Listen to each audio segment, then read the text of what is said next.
Shinitelay ka na inig na Tungkwan umalso nga niyakan siya Kan punaw tikara Mangay na lopas waktu At yang libin dusak na kanlane Inay dahilal patatung ani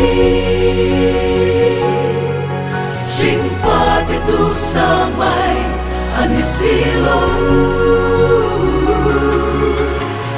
Kan longpuy kan dusa Kan soy moy chi Alay rilber ero Kristanise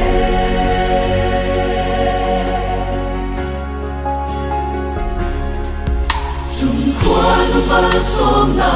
dusak na te Insung kura lo kengin suazese Nagle lungay kana Fanaw te potsoy liani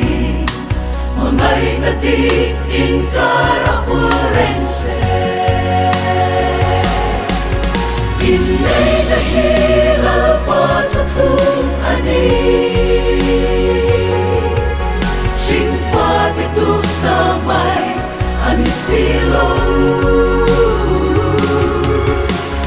Kan longpuy kan dusa Kan soy moy chi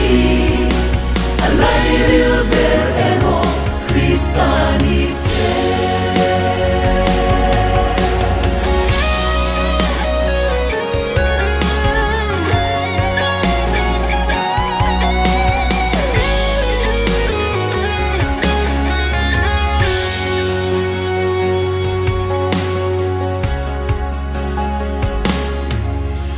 Sugatan hey hilaw siya ila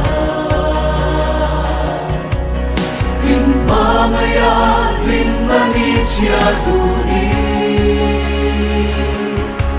Swakit puwite siyangin Siyong napokeng mase Aming lovang Krista aing satu Inay dahilal patatung ani Singfa tituk samay ani silaw Kan longpuy kan